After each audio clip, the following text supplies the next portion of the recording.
Hello and welcome back to our video on introduction to gamma and beta functions. In the last class, I was able to introduce us to how gamma and beta functions come about. They come about from special integral functions, like the problem we solved, and we arrived at this point.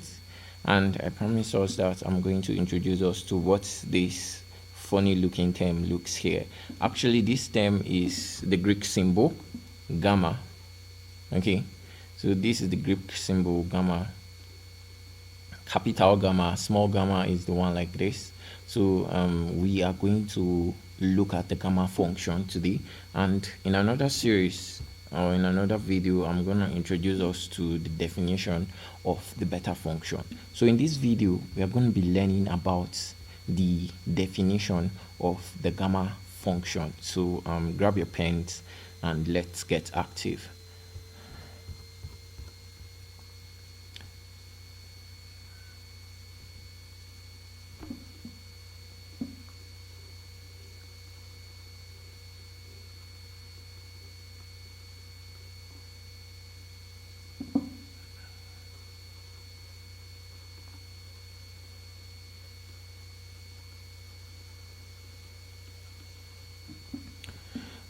Okay guys, so mathematically the gamma function is defined for an integer n in this way, or for a real number. Let me generalize it.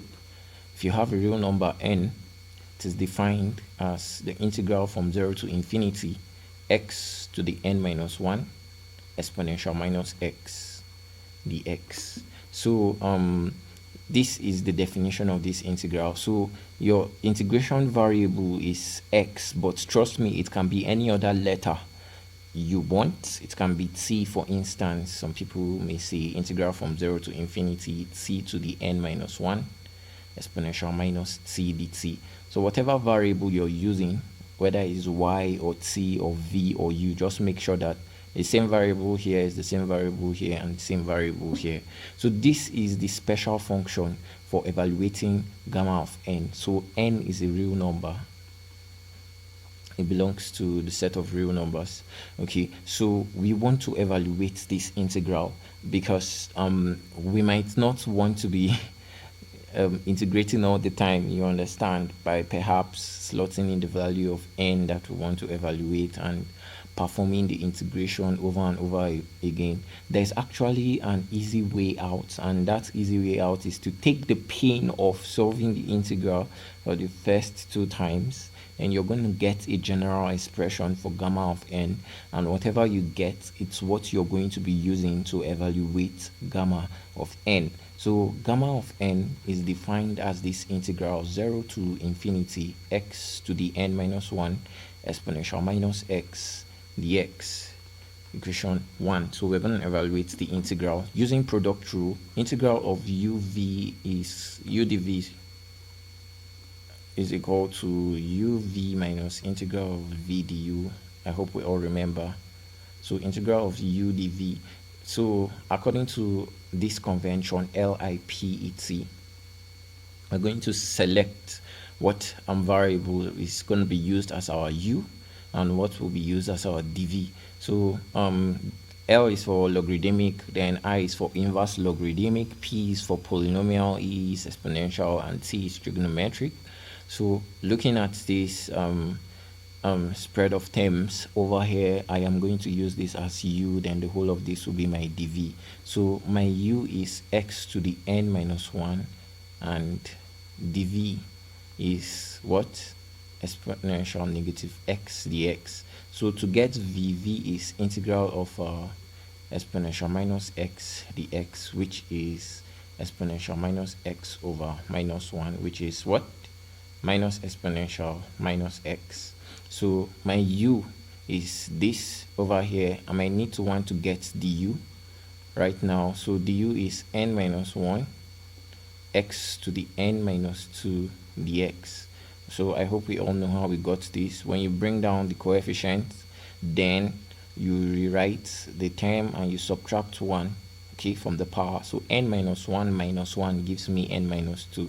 And of course, because you're differentiating with respect to x, you need to include the dx here. So we've gotten the terms of our integral, and all that is left is to substitute the terms into this formula. So gamma of n is going to be uv. Uv is x to the n minus 1, and my v is minus exponential minus x. Remember, it's a definite integral, so from 0 to infinity, and minus integral from 0 to infinity of v, which is exponential minus x, negative exponential minus x, and my du is n minus 1 x to the n minus 2 dx.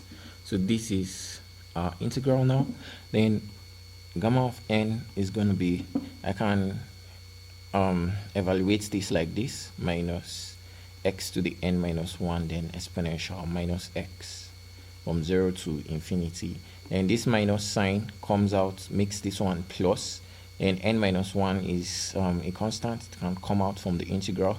Then you can just do a little rearrangement on this side, x to the n minus 2, then exponential minus x dx. Did you notice the pattern here? Okay, we'll come back to that. Now let's evaluate the first term in this function over here. Usually when I have minus signs in front of a definite integral, I prefer to use the minus sign to reverse the direction of the definite integral. So the minus sign disappears, but where did it go? It actually reversed the direction or the polarity of the definite integral. So that's the effect of minus signs on definite integral. It can reverse the direction. So I want you to take note of that little mathematics trick. It's going to help you a lot. So n minus 1, then you now have integral from 0 to infinity. So x to the what? N minus 2 exponential minus x dx. So we are going to evaluate this integral, definite integral. So this integral, even without evaluating it, is going to tend to 0. Well, let me show you how it's going to tend to 0. So first of all, when you evaluate it, let's say we are evaluating it, we slot in 0 to the n minus 1. Sorry about this. Then exponential minus 0, then minus, we have infinity to the n minus 1 exponential minus infinity of k. 0 raised to the power of anything is 0. Then exponential minus 0 is 1. 0 times 1 is 0. Then you now have minus infinity to the anything is still infinity. Then exponential minus infinity approaches 0. So infinity times 0 also is 0. So 0 minus 0 is 0. So that's how this integral becomes 0. So you now have plus n minus 1 integral from 0 to infinity x to the n minus 2 exponential minus x dx. So since the first term is 0, we can remove it. Now we have n minus 1 integral from 0 to infinity x to the n minus 2 and exponential minus x dx. So I asked us a question, did we notice a pattern in this particular term that we have over here? So recall that gamma of n is given to me as 0 infinity, that's the integral, then x to the n minus 1, you now have exponential minus x dx. The difference between here and here is just this n minus 2. So if I decide to rewrite this term in a form that has something like an n minus 1, this is what I'm going to get. Gamma of n is n minus 1, then integral from 0 to infinity. So x raised to the power of, check this out, let me change the ink. So we have n minus 1, okay, then minus 1, okay, and exponential minus x dx. So the reason for doing this is because I want us to be able to picture the definition of gamma of n for any number n that you're given. You just need to remove 1 from that number and erase x to the reduction. That's when you perform n minus 1, then multiply it by an exponential x, then you integrate over your infinite space, which is in terms of x, or whichever variable that you're using, and you get your gamma of n. But the emphasis here is that this n can be anything at all. So this n can even be n minus 1 itself. So do you get the logic? So it's just like recursion sort of. So you have gamma of n is n minus 1. Okay, so if I look at this expression critically, you agree with me that I can call this gamma of n minus 1. Yes, we can call it gamma of n minus 1. I just want you to spend some time to look at these two very, very critically. If this is the original definition of gamma of n, that means if I replace this n with n minus 1, gamma of n minus 1 will now be 0 to infinity. So putting n equal to n minus 1, you have x to the n minus 1 minus 1 e to the negative x dx. So n minus 1 is n minus 2 over here. You understand? So what have we gotten from this integral? We have been able to show that gamma of n is n minus 1, gamma of what? N minus 1. So this is what our recursive relation. Now, there are several kinds of recursive relations that we are going to be making use of in gamma functions, but I want you to know that as you've gotten to this point, even if you want to evaluate the integral, for instance, you want to evaluate, let's say you wanted to still apply product rule to this integral. Okay, sorry about the shifting of the screen. You want to apply product rule to this integral. Guess what you're going to have? So I'll leave you to verify. So STV. So you should verify on your own that gamma of n minus 1, which is the integral from 0 to infinity x to the n minus 2, then exponential minus x dx, is going to give you this n minus 2 gamma of n minus 2. So I want you to verify that gamma of n minus 1 is n minus 2 gamma of n minus 2. If we keep on going, gamma of n minus 2 will be n minus 3 gamma of n minus 3, and so on and so forth. Gamma of n minus 3 will be n minus 4 gamma of n minus 4. Is that okay? So they are ultimately trying to tell me that from my first recursive relation that we got over here, gamma of n, okay, is n minus 1 gamma of n minus 1. Is that okay? Now, if I decide to expand this further, I can, let me call this equation 2. I can do some tricks here. So gamma of n is n minus 1, then gamma of n minus 1. Okay, remember, gamma of n minus 1 is going to be what? N minus 2 gamma of n minus 2. Okay, so n minus 2 gamma of n minus 2. Now gamma of n minus 2 is something else itself, and gamma of n minus 2 is n minus 3 gamma of n minus 3. Now gamma of n minus 3 is something else itself. Okay, and gamma of n minus 3 is n minus 4 gamma of what? N minus 4. So if we keep going like this, we'll discover that gamma of n is eventually n minus 1 times n minus 2 times n minus 3 times dot dot dot. And if you observe, this is looking like an n minus 1 factorial. Of course, it is an n minus 1 factorial. Now, this is the definition of gamma of a number n, okay, when n is an integer, precisely a positive integer. So definition 3. So definition 3 is useful for positive integers. That is for all n greater than 0. Is that okay? So when n is greater than 0, we are going to use this formula, okay?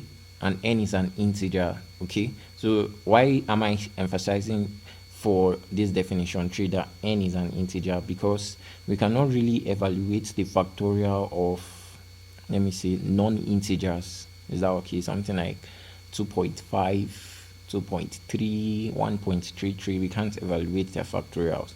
So in as much as the gamma function is defined for all real numbers, okay, for all most real numbers, okay, I'll show us some exceptions.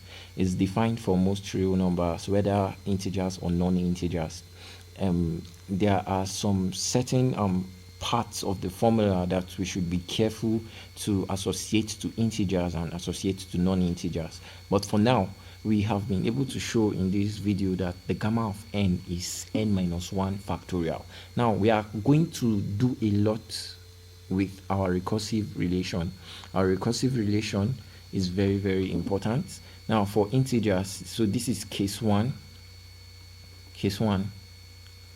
When you have integers, gamma of n is n minus 1 factorial. Now, when you're working with, let me see, negative integers, okay, negative integers, you might want to modify your gamma function a little. So this is our recursive relation.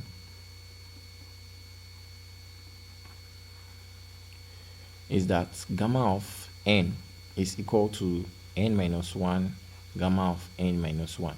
So this is how it flows. Now, if you change n to n plus 1, let n be n plus 1. So you have gamma of n plus 1 is equal to, so you have n plus 1 minus 1, gamma of what? N plus 1 minus 1. So gamma of n plus 1 becomes, n plus 1 minus 1 is n gamma n. Is that okay? So this is our recursive relation. So we are going to use this definition in equation, okay, 4 now rather. This is definition 4.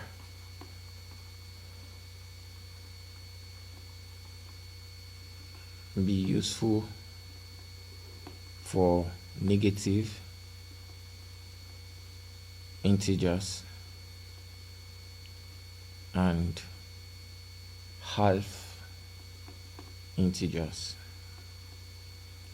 So we are going to use definition 4 for negative integers and half integers. So what do I mean by negative integers? The like of minus 1, minus 2, minus 3, and so on and so forth. So we can even include 0 in this set. So what do I mean by half integers? So plus or minus 1 over 2, plus or minus 3 over 2, plus or minus 5 over 2, plus or minus 7 over 2, and so on and so forth. So we are going to use this definition for negative integers, okay, and half integers. So when the time comes, I'll show us how to do that. So let's round up today's video, today's tutorial. In today's tutorial, we've learned the derivation of the gamma function. So summary. So we learned that gamma of n is 0 to infinity, this special integral x to the n minus 1 exponential minus x dx. So we saw that when we evaluated this integral gamma of n, we got this recursive relation. Gamma, the integral evaluates to n minus 1 gamma of n minus 1. Okay, so from this recursive relation, we were able to get that our gamma of n for positive integers is n minus 1 factorial. So if they ask you to find gamma of 3, it's still the same thing as 2 factorial. So gamma of 6 is 5 factorial. Okay, gamma of 7 is what? 6 factorial. So you should notice the difference between this number and this number. If they ask you a number here to find the gamma of that number, you just need to evaluate the factorial of the number before that number. So if it's 4, you do 3 factorial. If it's 10, you will do 9 factorial, and so on and so forth. Is that okay? So gamma of 20 should be 19 factorial. 19 factorial will be a tremendously large number, and so on and so forth. So that's about this use case. That's for positive integers. So in the next use case, we also saw that if we substitute n to be n plus 1, then we are going to get gamma of n plus 1 is equal to n gamma of n.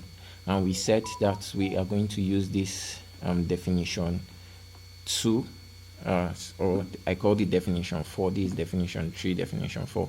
Definition 4 is going to be used for negative integers, and we're going to use it for half integers to evaluate the gamma functions of those numbers. So I hope you enjoyed the video. I hope you understood. Please like and subscribe to my channel. If you do not subscribe, you are wrong. So please, why don't you subscribe and like, please? Liking the video means a lot to me, and it shows that you are understanding what I am teaching you. And I would also expect that you share this video to your friends, so that we could get a good community of people enthusiastic about engineering mathematics and enthusiastic about solving problems in unique ways and methods. So in the next class, we are going to further dive into gamma functions. And let me just briefly introduce us to what I'm talking about. For instance, how can you find the gamma of half integers n over 2's, like something like gamma of 1 over 2? What is it going to be? So if you want to find out what gamma of 1 over 2, the gamma of 3 over 2, and the rest of them, all the half integers, will be, check the playlist and you would see the video that answers to that question. So see you till then. Bye.